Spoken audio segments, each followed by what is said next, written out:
Architecture ख़त्म हो गया है, तो हमें पूरा इंटीरियर ख़त्म करने के बाद सबमिट करोगे हमें? ठीक है, कोई दिक्कत नहीं है। ठीक है, चलो बढ़िया है। नेक्स्ट हम स्टार्ट करते हैं।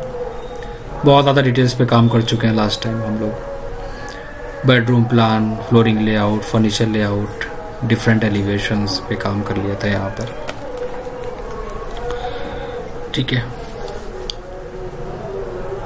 इतने पार्ट की डिटेल के साथ साथ हमें एक डिटेल्स पे और काम करना होता है कि हमारे इंटीरियर में, देखो ये मैं इसलिए कहता हूँ कि जब तक टास्क नहीं होगा तो चीज़ें समझ में नहीं आएंगी।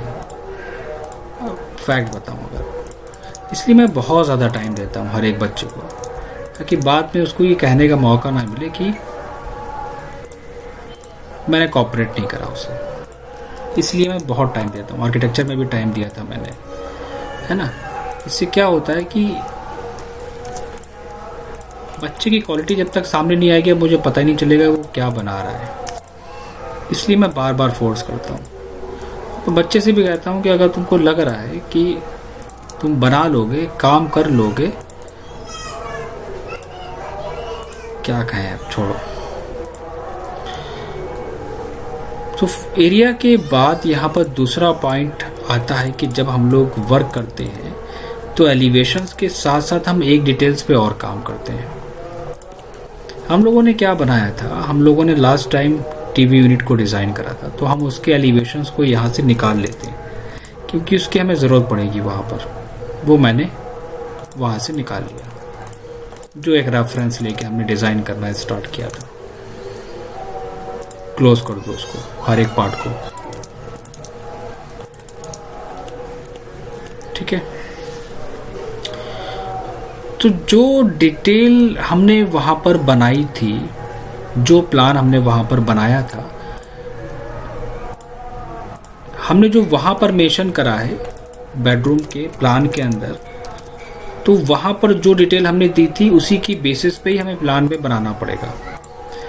कभी कभी होता है ऐसा है कि एग्जांपल बेडरूम के प्लान में हमने कुछ और डिटेल दिए, एलिवेशंस में हमने कुछ और डिटेल दिए, लेकिन जब हम उसको एक सेपरेट वे में डिज़ाइन करते हैं तो वहाँ पर इम्पॉर्टेंट होता है कि आप उसी एरिया को ले जो आपने एलिवेशंस में फॉलो करा है।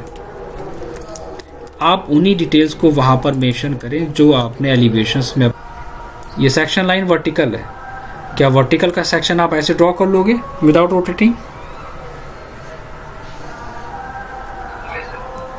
रोटेट करना पड़ेगा ना। अब इसके लिए क्या करना पड़ेगा, आपको डायग्राम ऐसे करना पड़ेगा, आरओ एंटर करके, जहां डायरेक्शन है वो ऊपर रहेगी। फिर क्या करोगे, उसके बाद एक्सेल एंटर और वी एंटर। फिर क्या करोगे, टीवी यूनिट कहां से स्टार्ट है कहां फिनिश है, याद आया? सारा का प्रोजेक्शन है। बिल्कुल क्लियर है। तो यहाँ पर पॉइंट क्या है कि यहाँ पर पॉइंट ये है, साइड के थ्रू और सेक्शन के थ्रू चीज़ें बहुत इजीली बन जाएंगी। अगर ये सेक्शन ना होता तो हमें ऑफसेट लेना होता कि ये बॉटम से हाइट कितनी है, यहाँ से कितनी हाइट है, वो मुझे पता होता या मैं ऑफसेट लेता, राइट। तो सबसे इजी काम करने का तरीका कि जब आप प्लान को डिटेल में बना लो और सेक्शन आपने बना लिया, प्लान आपके पास है, सेक्शन आपने बना लिया, तो आप उसी के प्रोजेक्शन से कुछ नहीं करोगे, एक्सेल एंटर करके वहां पर ड्रॉ करते चले जाओगे। सबसे इजी वाला पॉइंट क्या करोगे, आपके पास प्रोजेक्शन पहले ही है, आपको मेहनत करने की जरूरत पड़ेगी नहीं। सिंपल। अगर हम ये पार्ट नहीं लेके चलते तो प्रॉब्लम आती। दूसरा पॉइंट मैं मान लेता हूं, ठीक है, ये भी कंडीशंस कभी कभी नहीं होती है, समझ में नहीं आती है, तो आपको पता है ना कि आपके ये 3 पार्ट में है, आप डिवाइड कर सकते हो। दूसरा एग्जांपल, ये दोनों पॉइंट हमने एक्सप्लेन कर दिए। अब यहां से समझो बात को कि ये सेक्शन लाइन इसके सेंटर में है, ना कि ओपन शेल्फ के बीच में है। अगर वो सेक्शन लाइन इसके बीच में होती, सेंटर में होती, तो हमें ब्लॉक्स को शो करना होता, लेकिन ये उन ब्लॉक्स से पहले है, तो वहां पर क्या दिखेगा? सिर्फ एक सरफेस फील्ड एरिया, कोई अंदर के पार्ट नहीं दिखेंगे वहां पर। ये हो गया सेक्शन 1, राइट। अगर मैं इसी को ही कॉपी कर लूं, देखो अब मेरा काम आसान हो गया, और मुझे पता चला कि मुझे एक और सेक्शन कट करना होगा, फिर मैंने सेक्शन लाइन एक और मूव करा ली। अब 2 सेक्शन हो गए। Drawing same, XL enter, V enter. उस कंडीशन में क्या करोगे? एक प्रोजेक्शन ले लो, सेम ड्राइंग को कॉपी पेस्ट कर लो, यहां से उठाओ, यहां रखो। तो अब यहां पर हमें सिर्फ कितने चेंजेस करने हैं? सिर्फ हमें यही चेंज करना है कि हमने यहां पर उस सेक्शन लाइन की डायरेक्शन को चेंज कर दिया। इट मीन्स की डिटेल्स हमारी वहां पर चेंज हो गई। सारे पार्ट डिलीट कर दो। देन उसके बाद फिर क्या करोगे? उसके ब्लॉक्स की डिटेल्स वहां पर दोगे। पॉइंट ये है, यहां पर हर एक पार्ट को बहुत सिस्टमेटिक वे में समझना पड़ेगा। ब्लॉक्स के पार्टीशंस कहां पर कितने आएंगे और उनकी डिटेल्स। सेक्शन का मतलब क्या हो गया? मटेरियल कट करके उनके हर एक ब्लॉक के अंदर आप ANSI 31 का मटेरियल वहां पर यूज करेंगे। तो मैंने पहले कहा था कि आर्किटेक्चर पार्ट में सेक्शंस, एलिवेशंस पे इतना स्ट्रॉन्ग कमांड ले आओ कि आगे का काम आपके लिए बहुत इजी रहे। साइज,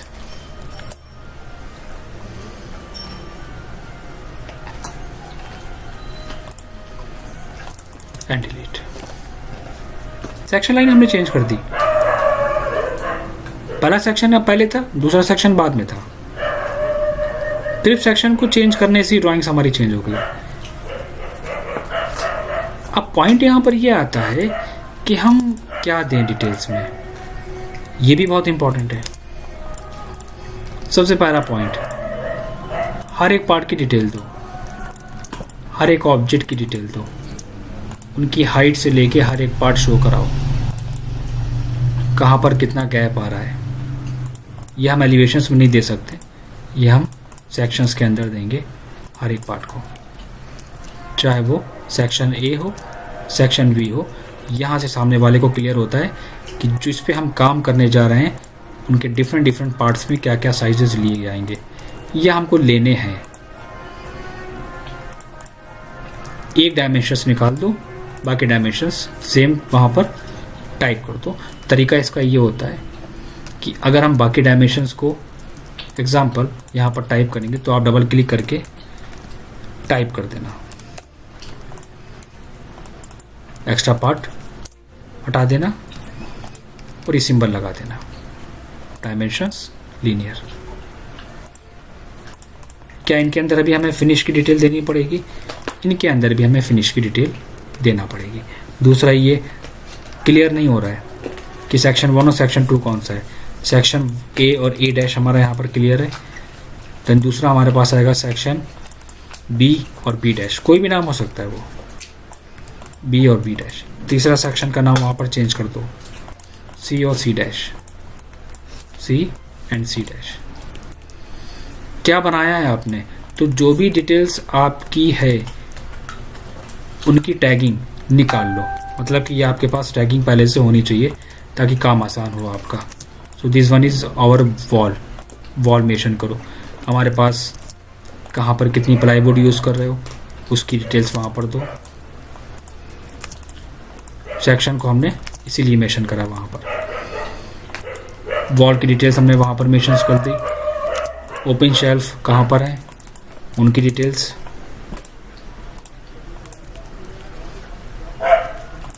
बॉटम स्टोरेज कहाँ पर है हमारा उसकी डिटेल्स। एक एक पार्ट वहाँ पर डिटेल्ड करना पड़ेगा। कलर सिलेक्शन डिफरेंट रखो, मैच नहीं होना चाहिए डिटेल्स के साथ। Double click, control A and colour. Colour combinations भी ड्राइंग्स के लिए बहुत इंपॉर्टेंट है, ये हम स्टार्टिंग से ही कहते चले आ रहे हैं। आप किसी भी ड्राइंग्स पे काम करिए, अगर कलर सिलेक्शन हमारा बेस्ट नहीं है वहाँ पर, तो ड्राइंग्स हमारी सिस्टमेटिक वे में नज़र नहीं आएगी। कौन से पार्ट को हमको हाईलाइट करना है, कौन से नहीं करना है, ये हमने फर्स्ट डे प्लानिंग में ही सीख लिया था। देन इसको वहाँ पर पुट करो, एक्स्ट्रा पार्ट को डिलीट करके हटा दो।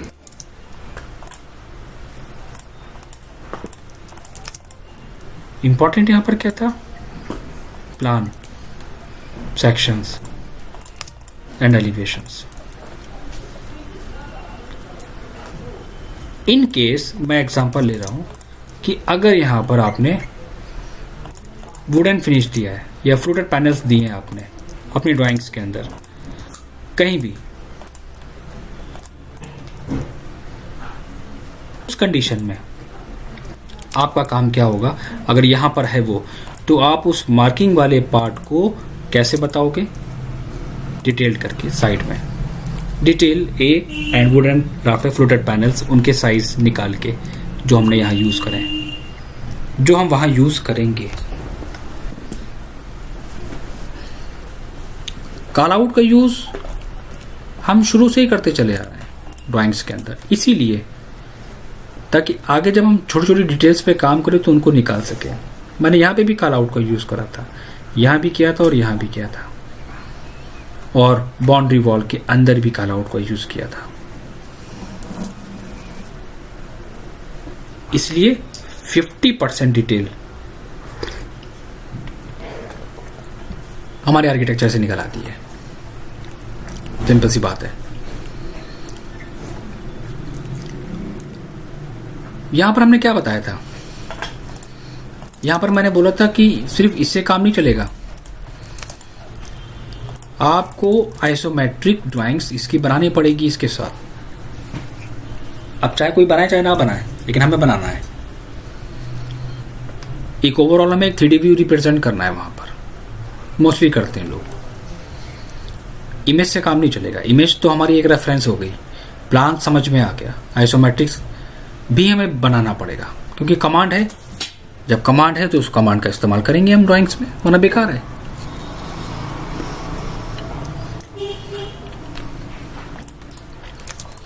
कैसे, ये भी एक्सप्लेन कर देता हूं मैं। डीएस सेंटर आइसोमेट्रिक,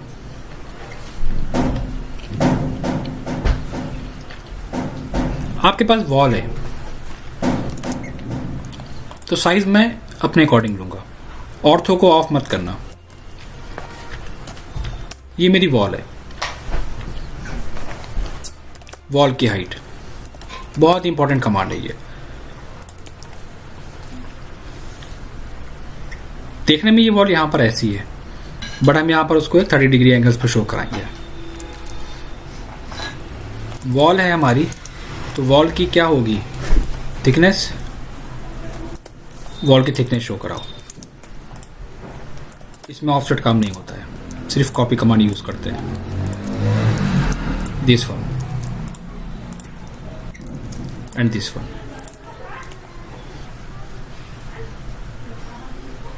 ठीक। बॉटम से कुछ छोड़ना है एरिया, लाइक दिस वन, ये हमारे बॉटम एज है, कुछ ऊपर छोड़ना है। एग्जांपल ले रहा हूं, मैंने छोड़ दिया उसको। अब उसी एरिया को हम यहां पर क्या करेंगे? हम यहां से उस एरिया को एक्सटेंड कर लेंगे। F5 हर बार डायरेक्शन को चेंज करने के लिए F5 का यूज करा जाता है। F5 डायरेक्शन को चेंज करना।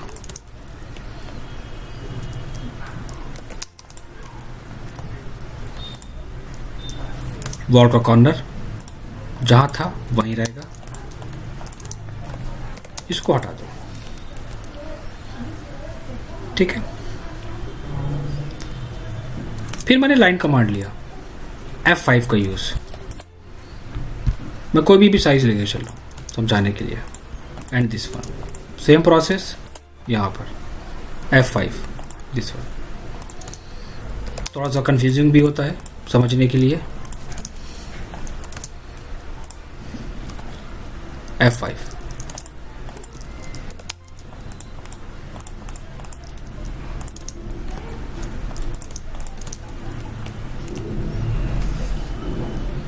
सेम पार्ट 3D में शो कराना, कोई ऑफसेट कमांड नहीं।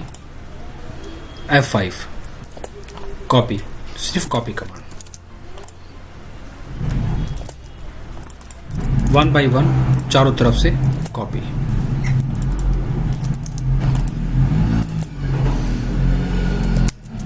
एंट्री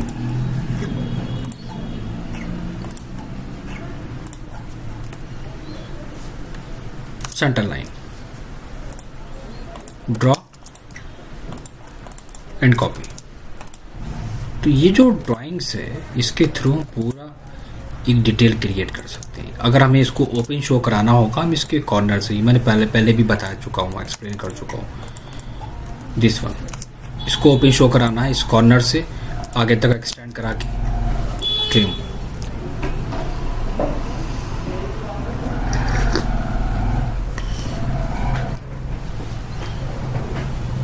ओपन शेल्फ टॉप तक,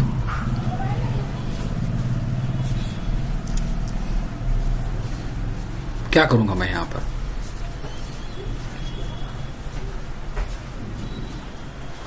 डेप्थ कम है, राइट, कॉपी कर लो।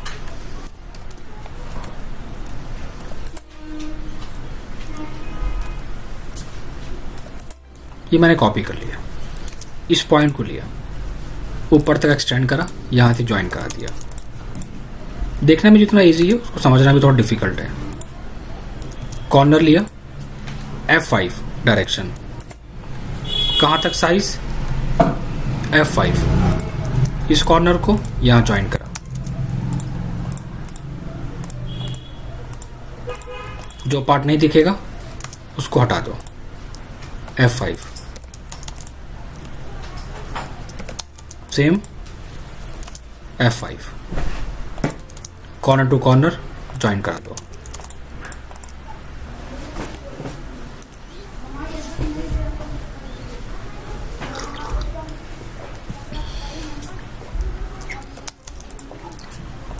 हमको पता है divide command, divide command use करो, एक्स्ट्रा पार्ट को डिलीट करो, फिर हटाओ उसको। और यहां पे भी हम वही कंडीशन रखेंगे, कॉपी की।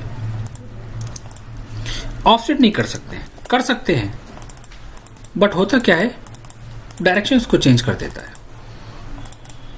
अगर ऑफसेट पे काम करना चाहते हो तो कर सकते हो, लेकिन फिर थोड़ा सा केयरफुली करना पड़ेगा, इसके कॉर्नर्स को समझना पड़ेगा कि सही ट्रिम कर रहे हैं या नहीं कर रहे हैं, इसलिए ऑफसेट को यूज नहीं करा जाता है। जैसे कि ये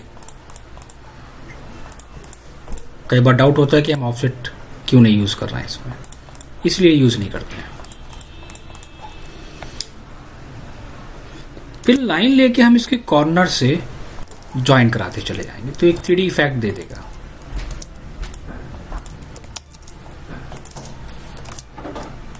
एंड ज्वाइन,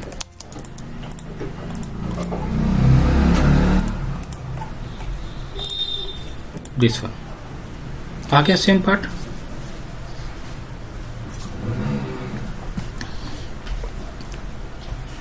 ये हमारे इंटीरियर के लिए बहुत इंपॉर्टेंट है आइसोमेट्रिक, क्योंकि बहुत कम लोग इस पे काम करते हैं, इसलिए। अब यहां पर हमने एक बॉक्स बना दिया, F5 चेंज करा, ऊपर तक ले गए, देन F5,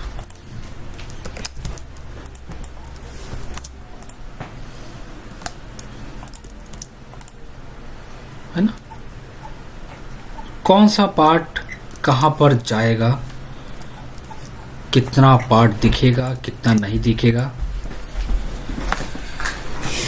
हर चीज समझना पड़ेगी। देखने में जितना आसान है जब करने बैठेंगे तो समझ में आएगा कहाँ कहाँ मिस्टेक्स हो रही हैं।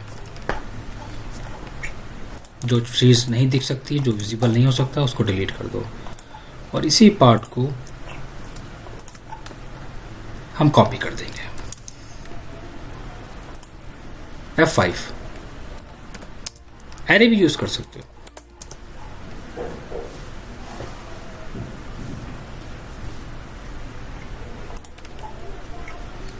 देन एक्स्ट्रा पार्ट डिलीट कर दो।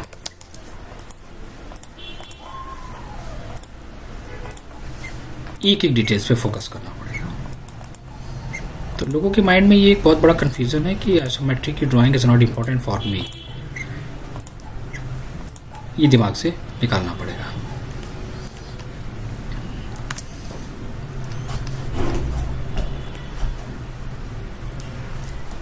सेंटर का पार्ट भी आप इसी तरह डिजाइन करोगे। मैं कोई भी एक साइज ले लेता हूं।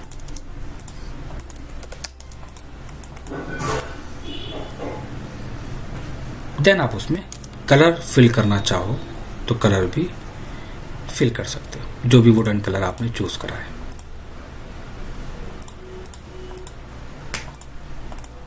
नॉर्मल रखना चाहते हो तो नॉर्मल रखो, ट्रांसपेरेंसी का इस्तेमाल करो, शेड्स का इस्तेमाल करो। यहाँ पर शेड दे सकते हो, लाइट एंड डार्क शेड्स में, and close. Same GD enter, same details, जहाँ पर जो जो कलर्स हैं उनको सेलेक्ट करके close. GD enter, different colour, ये हमारी वॉल है so we will choose a different colour, transparency and close. तो एक 3D इफेक्ट हम दे सकते हैं ड्राइंग्स का कि ये टीवी यूनिट का पार्ट है। वाइट शेड है, then white shade and close. Isometric में डायमेंशन देने का जो प्रोसेस होता है वो बिल्कुल अलग होता है। आइसोमेट्रिक में डायमेंशन देने का प्रोसेस बिल्कुल अलग होता है, लोगों को इसके बारे में बहुत कम पता है। यहाँ पर आप लीनियर यूज नहीं कर सकते। आइसोमेट्रिक के अंदर हमेशा हमें अलाइन डायमेंशन देनी होती है, हमेशा। आप अलाइन डायमेंशंस लेके कॉर्नर टू कॉर्नर क्लिक करके वहाँ पर मेंशन करते हैं। हाँ, वो करेक्ट नहीं आती है। करेक्ट नहीं आती है मतलब वो जो डायमेंशंस के पॉइंट है वो करेक्ट नहीं आते हैं। उसके लिए भी एक सॉल्यूशन है यहाँ पर। पहले आप सारे डिटेल्स को निकाल लो, हर एक पार्ट की डिटेल्स, इनर आउटर। देना चाहो तो डायमेंशंस, मैं एक बात कह रहा हूँ, अगर देना पड़ गई तो ये प्रॉब्लम कैसे सॉल्व करेंगे। डायमेंशंस के अंदर एक ऑप्शन दिया होता है जिसे हम लोग कहते हैं ऑब्लिक, जो यूज करा जाता है आइसोमेट्रिक के अंदर। ऑब्लिक लिया, सेलेक्ट करके एंटर। तो ये जो वॉल है ना, ये वॉल का पहला पॉइंट और लास्ट पॉइंट आ गया करेक्ट। अगेन ऑब्लिक, डायमेंशंस पे क्लिक करके एंटर। इस वॉल का लास्ट पॉइंट और दिस पॉइंट करेक्ट। इसी तरह हम सारे डायमेंशंस को चेंज कर देते हैं। 1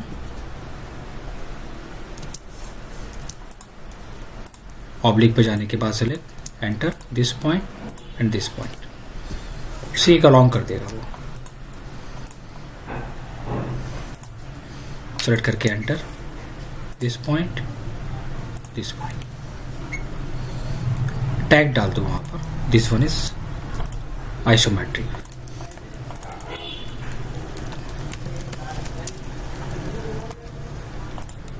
सेलेक्ट करके रोटेट करा लो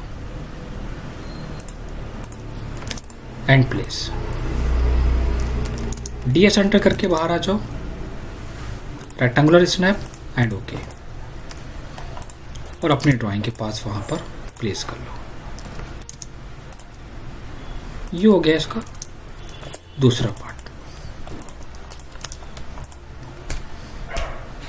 इस तरह हम एक एक डिटेल्स पे काम करते हुए चलते हैं। कॉल आउट का यूज क्या सीखा हमने? कॉल आउट का यूज सीखा था कि जब हमें किसी माइनर से माइनर ऑब्जेक्ट की डिटेल ड्राइंग्स में अगर हमें देना पड़ जाती है तो हम उसको सेपरेट वे में लेके चलते हैं इस तरह। वहां पर हम मेंशन नहीं कर सकते हैं।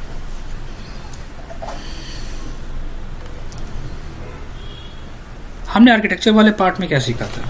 प्लानिंग को बिल्कुल सेपरेट देना है, वही पार्ट हमने यहाँ यूज करा। आर्किटेक्चर में सीखा था फ्लोरिंग को सेपरेट करना, वही पार्ट यहाँ सीखा। वहां सीखा था फर्नीचर को सेपरेट करना, वही पार्ट यहाँ सीखा। आर्किटेक्चर में एलिवेशंस बनाया, वही पार्ट यहाँ पर आया। आर्किटेक्चर में सेक्शन बनाया, वही पार्ट यहाँ पे भी आया। आइसोमेट्रिक भी हम वहां बना सकते हैं, वही पार्ट यहाँ पे भी आया। आर्किटेक्चर में इलेक्ट्रिकल बनाया, वही पार्ट यहाँ पर आया। तो सोचो कि अगर हमने इस पे थोड़ा सा अगर कमांड ले लिया होता तो ये ड्राइंग्स हमारे लिए कुछ नहीं थी। मैं कहता हूं ना कि आर्किटेक्चर बेस है इंटीरियर का।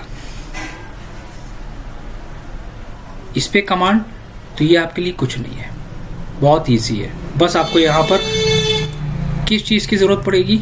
यहाँ पर आपको ज़रूरत पड़ेगी आपको समझने के लिए टाइप्स ऑफ मटेरियल्स की, और दूसरा पता नहीं, आई डोंट नो, लोगों ने पढ़ा भी होगा नहीं पढ़ा होगा, भरोसा नहीं है मुझे किसी का। यहाँ पर वास्तु को समझना, स्टैंडर्ड साइजेस को समझना, क्योंकि वास्तु यहाँ पर इंटीरियर के लिए भी है। अब किसी ने पढ़ा होगा तो समझ में आया होगा। Colour for all the rooms, master bedroom wall पे क्या दे सकते हैं, सजेशन क्या अवॉइड कर सकते हैं। लिविंग रूम क्या मेंशन कर सकते हैं, क्या अवॉइड कर सकते हैं। Kitchen suggestion of colours according to vastu, orange या रेड अवॉइड कर सकते हैं, डार्क ब्लू या रेड। बाथरूम सजेशन में white, yellow, white, silver, wooden, light green, blue green. ये वास्तु के अकॉर्डिंग हो गया। अवॉइड कर सकते हैं इन कलर को। Colour on the basis of vastu की डायरेक्शन के बेसिस पे भी कलर को चूज करा जाता है। अगर पढ़ोगे तो बहुत डिटेल में आएगा। नॉर्थ ईस्ट में ये कलर, ईस्ट में ये कलर, साउथ ईस्ट में ये कलर, नॉर्थ में ये, नॉर्थ वेस्ट दिस वन। हर एक पार्ट को बहुत डिटेल दिया गया है कि बेडरूम से लेके फर्नीचर आइटम पे हम क्या क्या दे सकते हैं, क्यों दिया जाता है। वेस्ट डायरेक्शन में हम क्या कर सकते हैं, according to the west direction vastu colour of the west wall should be blue and white. South and south east direction है तो उसके बेसिस पे हम अपने बेडरूम की wall silver, white, orange and pink दे सकते हैं। साउथ वेस्ट है अगर हमारी तो according to vastu this colour south west, south. North east है देन क्रीम या येलो, नॉर्थ वेस्ट है व्हाइट, ग्रे या क्रीम, ईस्ट है व्हाइट, वुडन या लाइट। वास्तु के बेसिस पे, डायरेक्शन के बेसिस पे। और यहाँ पर बहुत सारी चीजें हैं, बहुत सारी डिटेल्स है जो हमारे काम आएगी, जिसको हमें पढ़ना पड़ेगा, क्योंकि हर एक कलर का एक अपना पॉजिटिव पॉइंट होता है। रेड कलर क्या रिप्रेजेंट करता है? Passion, power, emotions, warmth. Blue की पॉजिटिविटी क्या होती है, ग्रीन की क्या है, व्हाइट की क्या है, येलो की क्या है। डिजाइनिंग डिफिकल्ट नहीं है, थ्योरी को समझना, types of interior, colour theme, vastu for interior, colour on the basis of vastu and directions,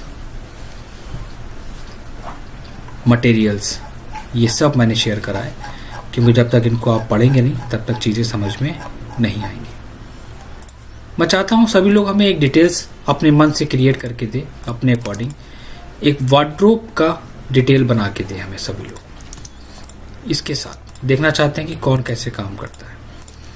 reference image आप लेंगे और डिज़ाइन टीवी यूनिट के बेसिस पे करेंगे। साइजेस स्टैंडर्ड लेंगे जो मैं नोट्स शेयर कर चुका हूँ। कैसे बनाओगे ये मैं देखूंगा इसमें। क्लियर? और एक और रिक्वेस्ट है हमारी कि जितना भी जिसका हो चुका होगा फॉरवर्ड कर देना, मैं ताकि चेक करके बता दूं कि अभी तक क्या इम्प्रूवमेंट है। कोई क्लास में है नहीं, किसी का टास्क नहीं आया तो किसी का कोई अपडेट ही नहीं है। कैसे काम करोगे तुम लोग, समझ में नहीं आता मार्केट में। कोई डाउट?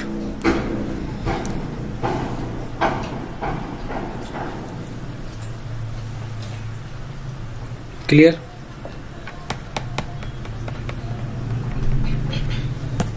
चलो बाकी मैं शेयर करता हूँ, काम करना स्टार्ट करिए।